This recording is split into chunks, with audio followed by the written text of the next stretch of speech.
Hello, welcome everyone. I'm delighted to have a great panel on insurance on digital assets. This is Sandra Rowe, the CEO of the Global Blockchain Business Council, better known as the GBBC. We have an amazing group of panelists here who will be speaking from startup world all the way through to incumbent insurance, established insurance companies, and giving us their view on the latest on what is going on in insurance and digital assets.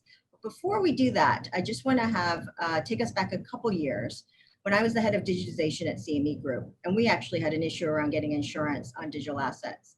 As you can imagine, 2016 and 17 was quite a nascent market, and especially requests to be asking some of the largest insurance companies in the world, hey, can you get us some insurance quotes on Bitcoin and other digital assets we were looking at, in particular, Royal Mint Gold project. Needless to say, long story short, massive gap in the market. And today we have innovators here who are looking to close that gap. Because the reality is that a lot of large corporates and enterprises, in order to actually start investing heavily in this market, need to have some form of insurance, if not completely. And we need to have products and services that match that demand. And so we're going to talk about that today. I'm going to start with Jim over at Aon. I'm going to hand it over to you, Jim. So please introduce yourselves, your organization, and please answer this question. What problem are you looking at, are you solving for in the insurance space with respect to digital assets? Sandra, thank you very much for that. And everyone, thank you for the opportunity to speak. Hello, everyone. Jim Knox. I'm with Aon. I head up our technology practice at Aon, responsible for our digital asset practice and growing that. Sandra, to respond to your question about what problems are we solving, are we dealing with, very simply, for those of us that have been in this space for a while now, it's been very, very exciting over the last few years to see the phenomenal growth in the digital asset space. And on a personal basis, since post-COVID, we see even more tremendous growth in the space. So it's really amazing to see the scaling that's going on. Along with that, though, that growth and scaling are some issues that have to be resolved, such as exposures. These companies have exposures, whether it's if they're holding digital assets themselves, if they have custody, they have boards of directors, if they have technology platforms that maybe have some cyber exposures. All these companies, as they scale and grow and do well, they have exposures that have to be addressed. It's not been easy. It's been challenging, and as everyone here could probably attest to, in the last year and a half, some of these companies have struggled finding insurances for various reasons. We can talk about that today. But that's what we're doing. We're finding solutions for these companies that are scaling to address their exposures. And it's good for everybody, because if we can address these exposures for these digital asset companies, it's good for the industry, and it's going to benefit the industry, and it's going to give companies in the industry a better comfort level of where they are at in the business and help them grow. So it's good for everybody. Yeah, thanks for that. And we're going to drill down into some of these verticals that you mentioned. But before we do that, I'm going to hand over to Joe to please introduce himself from Realm Insurance and tell us what problems are you looking at and solving for. Sure. Thanks so much, Sandra.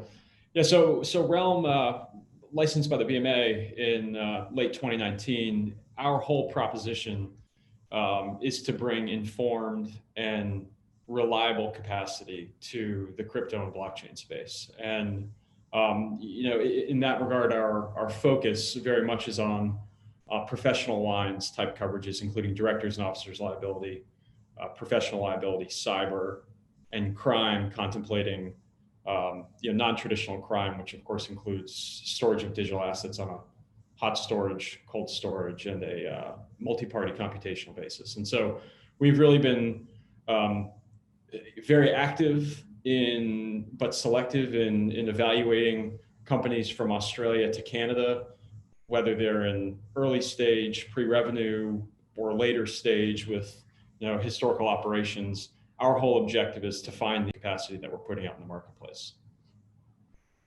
Great. And over to you, Yusuf. I think a lot of people know about Gemini, but if you could unpack a little bit of what you're doing over there for those who may not be as familiar. Sure. Thanks for having me. I'm Yusuf Hussain, head of risk at Gemini, which is a New York Department of Financial Services trust regulated company where you can buy, sell, store crypto commodities such as Bitcoin, Ether, Litecoin, Zcash, and other ERC20 tokens. In 2008, to answer your question, in 2018, similar sort of a story that you had at the CME, Gemini sought to insure our online hot wallet, which is a crime policy. But unfortunately, due to the hacks of past from unregulated exchanges, we found that insurance was hard to find, and there were very few insurers willing to underwrite crypto. The few that were actually willing to underwrite crypto were doing so at a significant premium.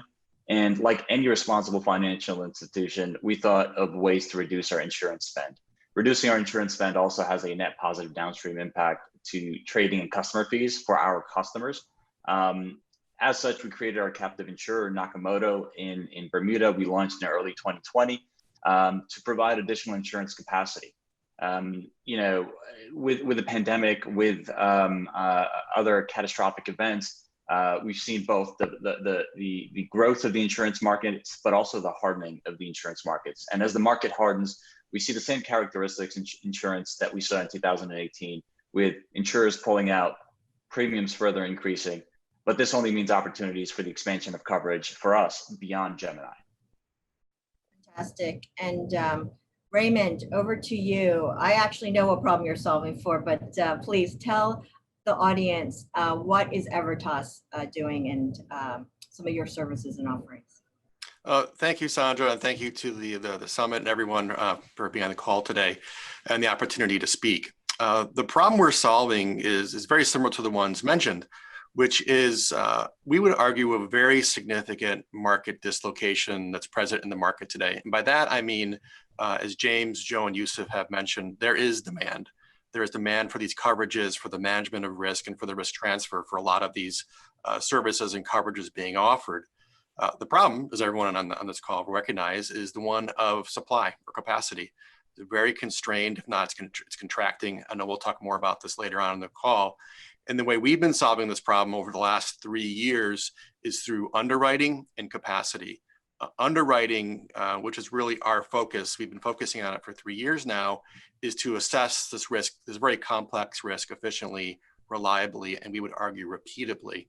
And on the capacity side, we've set up a Class 3A insurer in Bermuda that we're currently capitalizing. And we think with both the underwriting and capacity, we're going to help solve the problems for the industry. Well, thank you guys for this. And considering this is the Bermuda Tech Summit, and several of you have mentioned that you've set up shop in Bermuda, and Bermuda is the risk capital of the world. I wish we were actually there, but anyway, we've got nice backdrops. Tell us, how does Bermuda itself fit into the grander global ecosystem? And frankly, what do you see in terms of your businesses of how Bermuda is helping you and also vice versa? If you could elaborate a little bit on your relationship in Bermuda, that would be great. And I'll kick off with, well, anyone raise their hand, but Yusuf, I think you guys have been around there, and also Joe, we know you were well established there. So we'll start with Yusuf and then we'll go to Joe. Sure. So from a business perspective, Bermuda is a key component to our insurance strategy. There are no shortage of reinsurers on the island. They're just a stone's throw away. We believe that reinsurance is going to be a major component of scaling insurance in the digital asset space. We also feel that the reinsurance markets can benefit from the underwriting of responsible regulated crypto exchanges and custodians. As mentioned, the reinsurance markets, can help scale crypto insurance more broadly.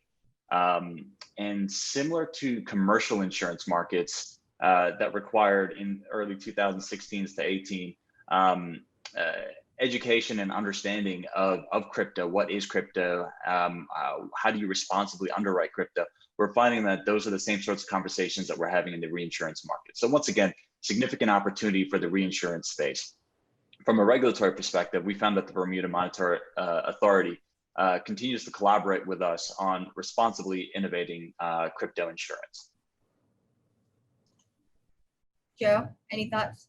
Yeah, absolutely. Echoing a lot of Yusuf's sentiments, but in establishing Realm and kind of crystallizing its strategy, one of those critical components was identifying a jurisdiction that was going to serve as a good home for Realm. And I've operated in U.S. and non-U.S. jurisdictions from an insurance standpoint, and it was a relatively short list of jurisdictions that we were considering. But if you take into consideration the established insurance regulatory framework, credibility in the insurance and reinsurance and captive insurance space, combined with the Digital Asset Business Act, you had a group of regulators that were not only very sophisticated on the insurance structuring side of things, but were also very familiar with the exact industry that we were building capacity for. So from my perspective, I think there's really no better jurisdiction for us to facilitate the type of business that we're transacting than with Bermuda, given the access to regulators, given their knowledge and familiarity with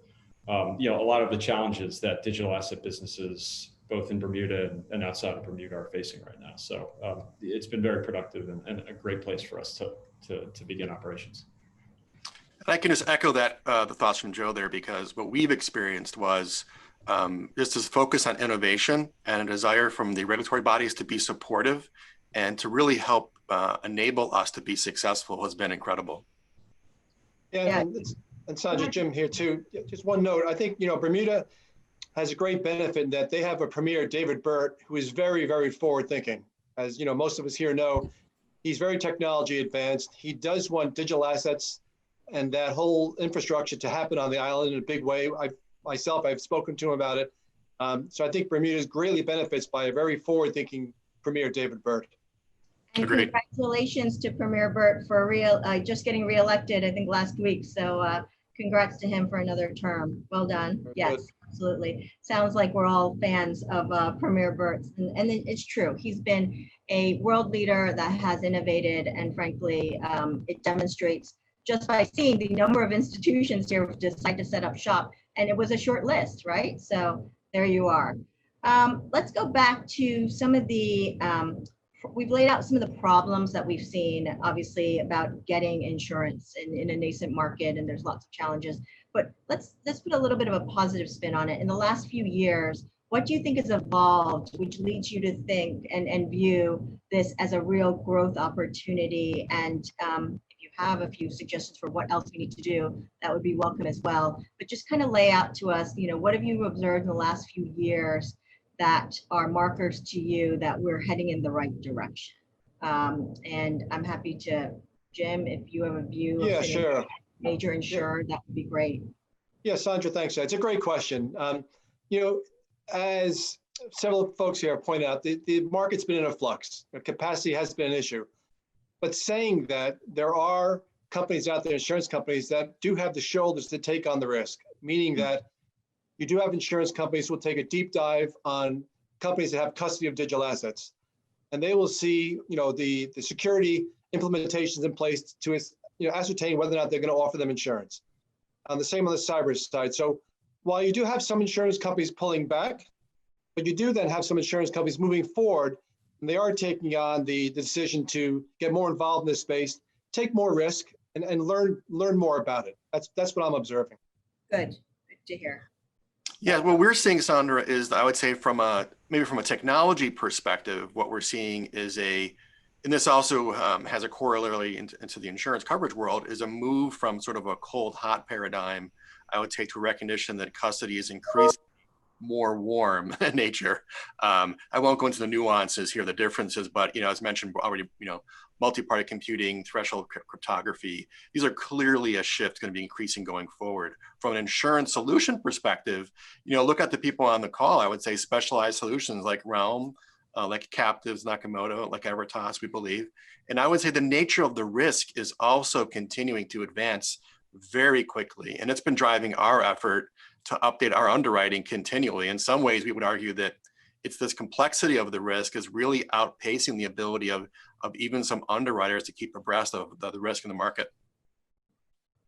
Yeah, I think, Raymond, those are great points, and we're seeing a lot of the same thing. I mean, if you look at it from a capacity provider standpoint, so much of our ability to underwrite efficiently depends critically on the brokers who are bringing the business to us. And having placed business or received business from dozens of brokers in different jurisdictions, and one of the things that we are certainly seeing now and are very much appreciative are those brokers who have not just an acknowledgement of the crypto and blockchain sector as a growing sector, but have really focused a lot of their professional competency on understanding the difference and the concerns that we may have based on the operations of the sectors in which some of these businesses are operating, understanding ahead of time exactly what kind of information we're really going to need to be able to sink our teeth into in order to make efficient underwriting decisions. So from that standpoint, obviously there's been, I think, a strong enhancement in the regulatory awareness, certainly in Bermuda, around crypto and blockchain related operations. But for us, a big enhancement has been the development of broker relationships with informed perspectives on how these businesses are trying to operate and how we can help solve them. Great, So- thank you for that. Yusuf? Agree with all the points made by the panelists. I'd also add on that not only are we seeing a more sort of informed set of underwriters, brokers that are providing or filtering out the exchanges, the custodians, the types of risks that are worthy of underwriting, that just allows us to see speed to market. Additionally, what we're seeing here is that regulatory domiciles like Bermuda, for example, we mentioned how innovative Bermuda is, but from a regulatory standpoint, things like being able to hold surplus in digital assets, being able to have conversations around, can we potentially have insurance policies denominated in digital assets? Those sorts of conversations are things that you can have on the island and help further innovate. So it starts with the regulators, it promulgates down to the brokers and the underwriters, but all in all, a very strong, innovative ecosystem. I want to turn our conversation a little bit to consumers or the demand side. Where is the demand really going to come from? Is it really the institutions, and even within the institutions, are we talking about really the hedge funds and the family offices? Or are we talking about consumers? Or are we talking about the exchanges that represent the largely retail consumers that are trading right now? Can you guys unpack for the average audience member who may not be knee deep in this or neck deep in this to actually know, what the makeup of that consumer demand looks like, or sorry, the demand side looks like, whether it's consumer or institutional? Go ahead, Joe. Yes, Sandra, happy to start off with that. Great question. I would say less so right now on the institutional side. We are seeing institutional involvement grow, but I would say less so on that right now. From my perspective, what we're seeing is, to address your question, the exchanges are very, very involved, and they have demand, the capacity. Custodians obviously have a demand. You have many people who are bringing out different types of trading platforms. We're also seeing digital asset payment companies. So, the whole infrastructure of the digital asset space is seeing that demand right now. In my perspective, maybe the fellows can talk about this, their own perspective, but it seems the institutions are starting to get involved, not wholly involved yet. And I'd love to hear what the other fellows think. Sure. Yeah. One thing I could maybe just add real quickly on that. I'm not sure if we're seeing something different, but I think we've been on the phone, had calls actually with large institutional investors who will approach us to kind of get our perspective on insurance. And they will really make it very clear that they have held back investing or moving into cryptocurrencies because of the lack of insurance. We know several 7-8 figure deals that have basically fallen through because of that. Obviously, there may be some issues around how they want to allocate their own capital and interest in sort of these more alternative investments as well. But what we've certainly heard quite clear is that whenever they start probing on insurance with exchanges or custodians, they usually don't get the answers they want to hear, or they're very vague. And that, in some ways, for their own risk committees, as Sandra mentioned, gives them concern. Okay. Yeah, but to add to that, I would say, as far as the demand, as more jurisdictions seek to become, seen as jurisdictions of excellence for digital asset related businesses, right? You have regulatory frameworks that are evolving, and from those regulatory frameworks typically come compulsory insurance requirements, especially as it relates to things like professional indemnity coverage.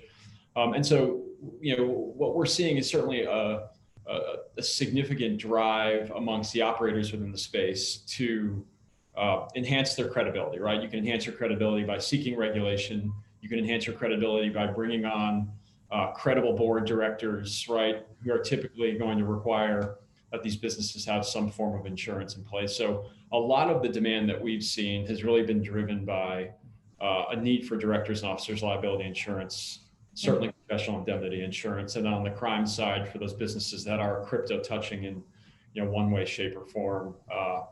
It's a pretty standard proposition at this point to be approaching the marketplace with some sort of insurance protection on the custody side of your service offering. From an exchange or custodian standpoint, yeah, a lot of the current demand is being driven by the exchanges and custodians. But some of the information, the reason why, the background behind that is we're seeing a number of funds, to Joe's point, that may be regulated, institutional institutions that are also regulated, being required to have certain levels of insurances. So a lot of the reason why the exchanges and custodians are obtaining the insurances are, of course, for consumer protection mechanisms, but part and parcel, the institutional demand that we're seeing is coming from those regulated funds, regulated institutions as well.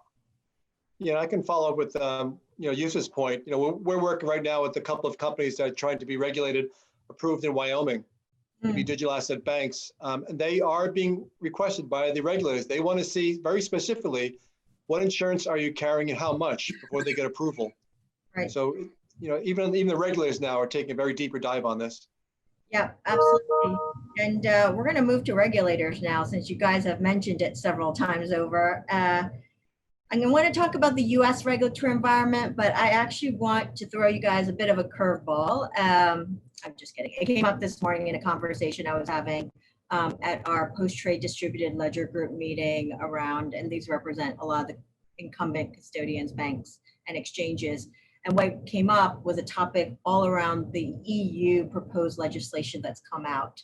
And most of us have not read the 170 pages that got put out last week.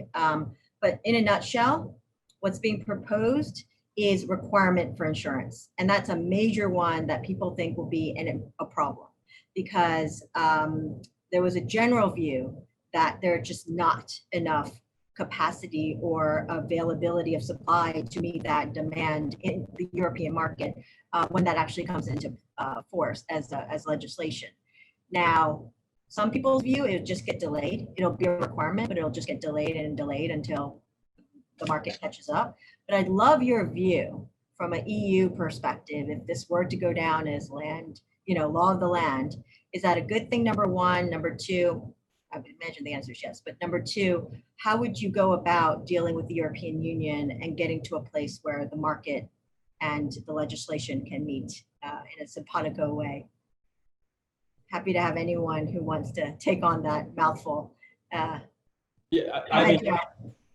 certainly think it's a positive development, and it's going to force this issue right further down the road, where we've encountered some businesses that are extremely well financed, really credible management team, great positioning within the marketplace, and are viewing this requirement for insurance as a sunk cost, right? So from that standpoint, one of the reasons we have this kind of dynamic offering, we can provide businesses with, a strictly risk transfer solution, where they pay us a premium and we retain all of their risk.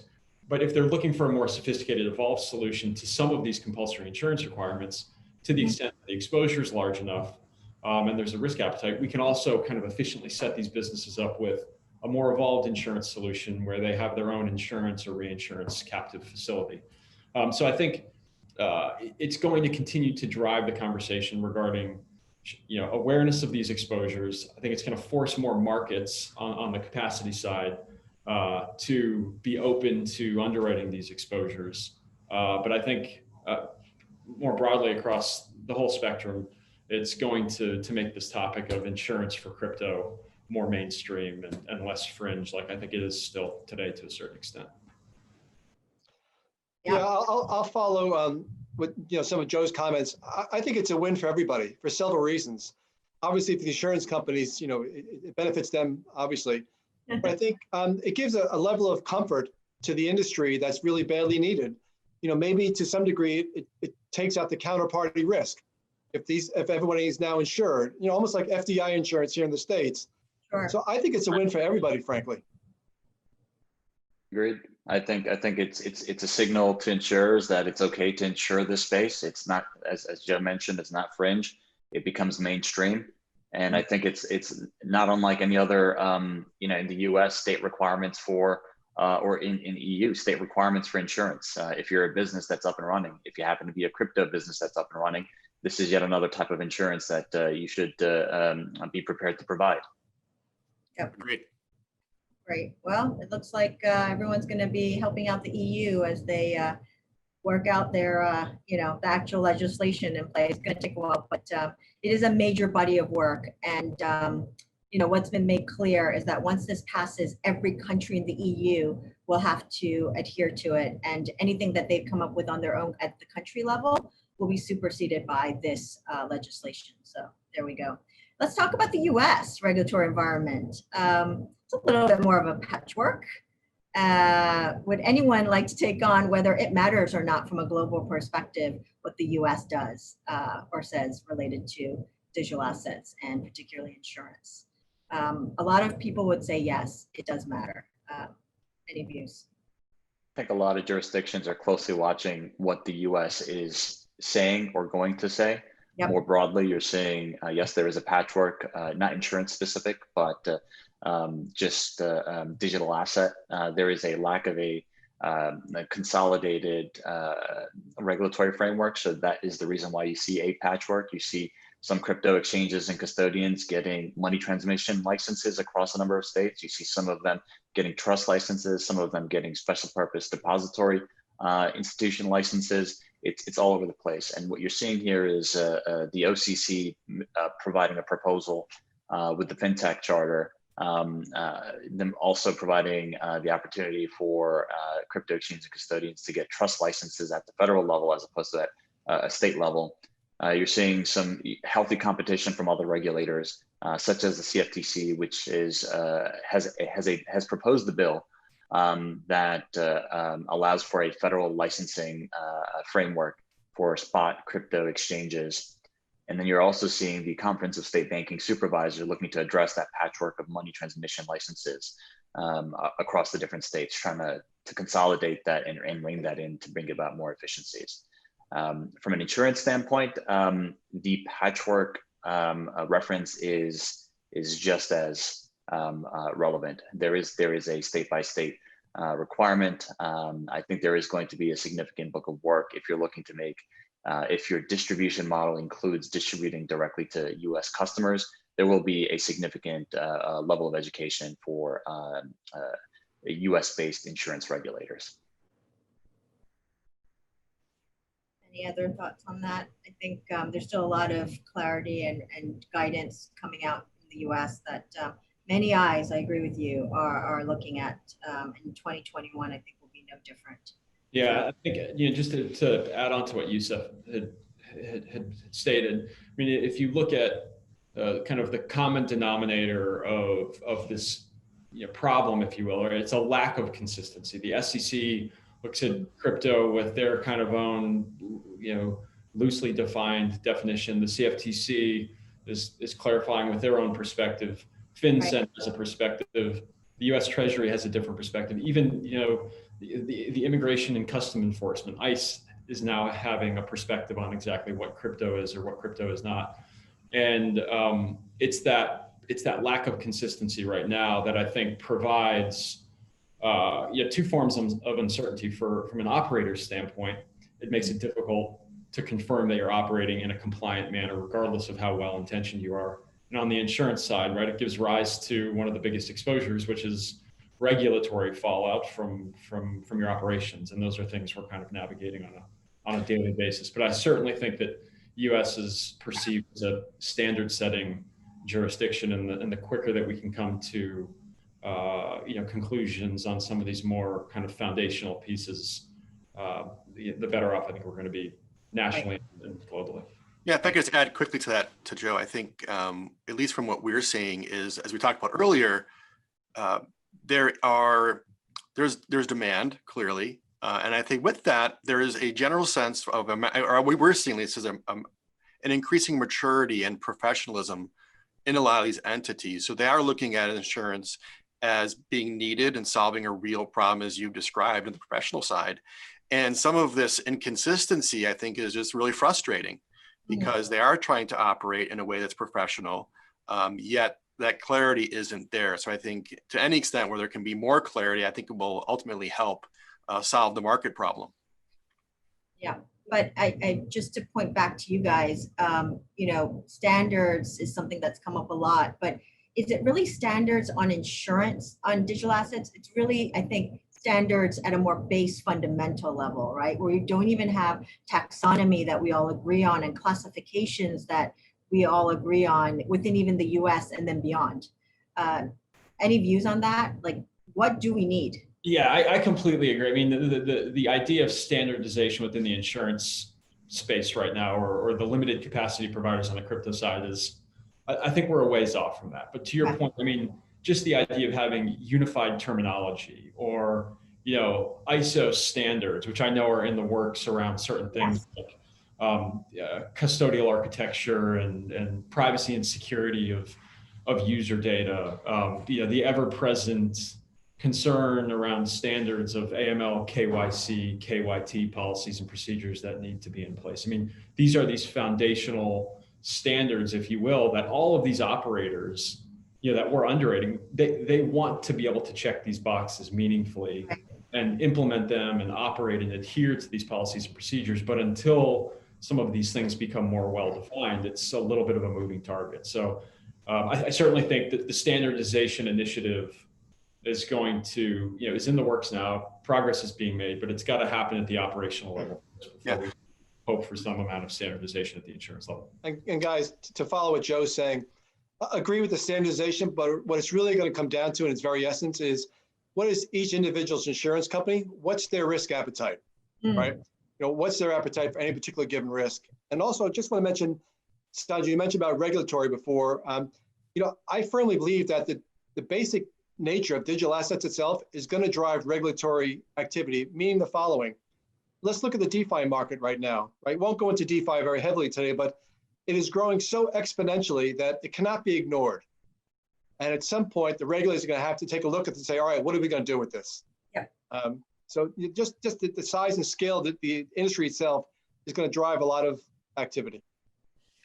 Yeah, one thing we could add just briefly is on the topic of standards, as I mentioned, over 3 years, we've been building this underwriting framework with standards in mind. So I think, Joe, we agree, you want to plug in existing standards wherever you can. But there certainly is, we would kind of view it as white space, areas that are clearly not defined or addressed by standards today. You can think about key generation, key management, for example. And we have over 16 categories, hundreds of questions. And what we're trying to do is get this reliability, and to Jim's point, be able to translate that risk in a way that carriers can understand and ask themselves the question, is this risk we want to take on? So the risk modeling piece for us is incredibly important. And I completely agree with everything you're saying, but another thought comes to mind is that these standard setting challenges become even more difficult when you look at the underlying technology, right? I mean, the technology itself has interoperability issues. If you look at Hyperledger Fabric and Corda and Ethereum, right? There are inherent kind of walls that exist between one protocol to the next. And each of these protocols is using their own kind of bespoke type terminology and procedures around how these protocols are operating. So, the idea of conceiving something that's consistent when you have technology that is inherently not consistent creates another level of challenge, I think, that we're all going to have to navigate. Yeah, and I can give you one example, and maybe you've seen this, which is actually happened yesterday afternoon with the potential insured who we were kind of going through our initial discussions around underwriting, and they had mentioned they'd gone through a SOC 1 and SOC 2 audit. Obviously very extensive, very, very involved. But the reality is it misses a lot of the key risks associated with cryptocurrencies and the custody of them. So a lot of this is about market education as well. You have incredibly smart people at these insureds who know a lot, and they just went through the ringer on a SOC 1 and SOC 2 audit. Now you're going to tell them about another round of potential assessment that they might find frustrating. So there's a lot of, I would say, education we have to do also. Well, speaking of education, so Ray, I think Raymond, you're spot on. Let's look at custody and security measures around custody. It wasn't that long ago we were talking really multi-sig and sharding, right? Now we're talking MPC, right? What are we talking about next year? So it's really going to be incumbent upon the insurance carriers, the underwriters. They have to stay abreast of this technology in a big way to make sure they stay relevant. Yeah. Yeah, and we're updating our underwriting monthly. And so it's a real challenge, even for us. And Youssef, I mean, as an exchange and custody operator, I mean, this must be an incredible challenge for you to be educating on one side, selling your services and running risk mitigation on the other side. How do you balance that, or what's the perspective of Gemini in terms of how you approach that? Because there is a lot evolving and it's a lot to ask for with limited resources. Yeah, the crypto industry moves at warp speed, right? And the way that I like to look at this is that it is the modality that is actually changing. The way by which financial services are being provided, the same principal level of requirements from regulators apply, but the specific implementation of it and how those principles are implemented are what's key to dive into. So I know we spoke about SOC 1s and SOC 2s, right? I think, from an underwriting standpoint, it helps you get from, let's say, 1 to 50, right? There's still going to be a gap where, not all SOC 1, SOC 2s are created equally. So you need to make sure you've got an appropriate independent party that has sufficient experience in understanding crypto auditing it, right? So for that reason, Gemini has gone down the route of, continually, updating our SOC 1, SOC 2 framework for any business technology changes that we've made on our end, continually evolving it, ensuring that it's relevant so that we don't run into an issue where somebody, whether it's a client, an underwriter, gets a hold of the SOC 2 and we're missing an entire technical component of how custody is implemented, right? So part of the responsibility lies with the crypto exchange and custodian and the auditor, ensure that the appropriate controls are covered and at an appropriate level of depth. I think that's where industry standardization does come into play. Industry standardization will come and help because, you can say you've got a SOC 1, SOC 2, but it may have a major gap. And it may be provided by an auditor that may not have any experience auditing such a nascent space. Well, I appreciate you guys identifying some of the gaps and work that we still need to do. I just want to say there was a mass collaboration with not only GBC, but also the World Economic Forum. We've mapped and we'll be releasing on October 14th a comprehensive technical, legal, regulatory, and industry consortia state of blockchain and digital assets. So and I'll just give you a preview, we have 185 jurisdictions that we've cataloged, nearly 400 industry consortia and associations and different bodies that are out there related to blockchain, digital assets, and cryptocurrencies. And WEF, along with MIT, ING, and a number of other, Hyperledger, for example, have gotten together to analyze dozens of technical standards that are out there. And there's still gaps. There's still major bodies of work that need to be done. So this is version 1.0. It'll be open and accessible to everyone. But frankly, what you guys have just said today is another stream of work that needs to be done. So look out for that. I'm going to round off the last 6 minutes of our time talking about the rise of, and I'm so surprised we haven't mentioned this yet, stablecoin, CBDC, NFTs, non-fungible tokens, for those who are not familiar. What does that do to this market? We were kind of really focusing on the pure crypto that from people are familiar with Bitcoin and Ether, the big ones that everyone knows about. But now you've got the rise of many more different types of digital assets coming into play. So anyone who wants to kick off 2021, I think is going to be a big year and beyond for the rise of stablecoin CBDC. What does that do, if anything? Yeah, great question, Sandra. I think it's a natural evolution of the digital asset space, right? Whether we're talking stable coins that are pegged to a dollar or a gold, or we even have now companies that are tokenizing real estate, tokenizing platinum, tokenizing precious metals. it's just a natural evolution of the digital asset space. It's where it's going. I personally view it as a very positive thing. Right. Yeah, I agree with you. I mean, if you look at the Bahamas just announced their brilliantly named CBDC, the sand dollar. Yes. There are going to be a number of these types of currencies that are going to be finding their way into, Yes. I think, common conversation this year. And the more adoption that we see on the CBDC front, I think the more mainstream this concept becomes. The stigma of Bitcoin only being associated with Silk Road transactions becomes Right. further and further away. And I think it's all leading us toward a role where the concept of digital assets becomes more part of our at least monthly operations, if not our weekly and daily existence. Awesome. I think the pandemic has actually accelerated a lot of the conversation around the CBDC. I know in the US at least, and a number of other jurisdictions, Right. what's the quickest way by which you can remit US stimulus packages, right? You've got an antiquated system to get money to those that need it. What better way than blockchain? There's a number of conversations on the Hill that are happening around CBDCs to help fill in that gap. From an NFT standpoint, non-fungible tokens, a lot of those are what you would call the equivalent of a collectible, whether it's art, whether it is a baseball bobblehead or a baseball virtual version of the baseball card.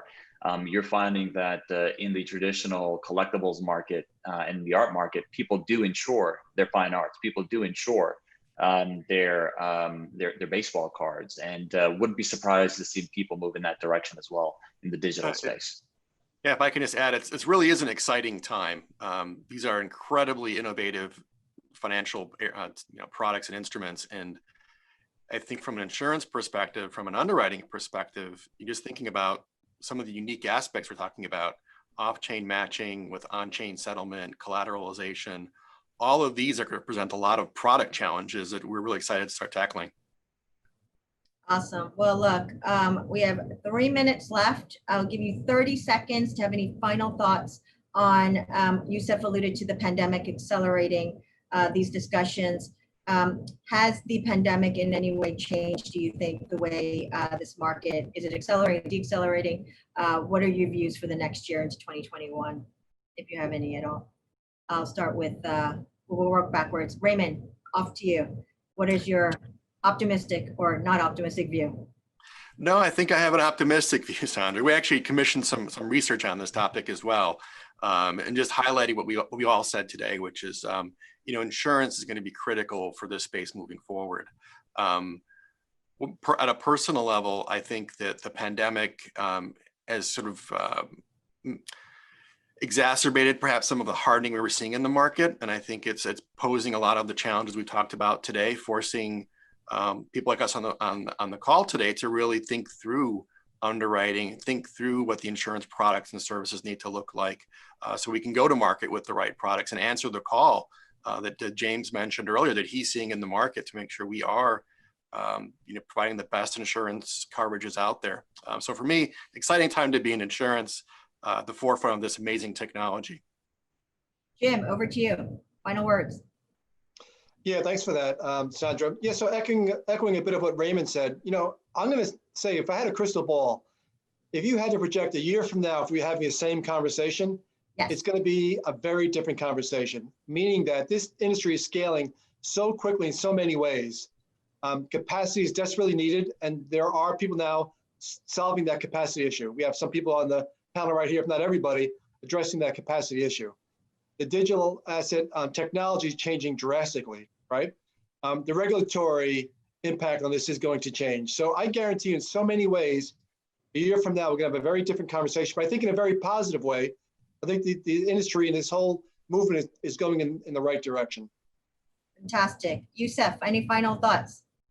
Yeah, the pandemic has definitely driven innovation and brought to light the benefits of crypto.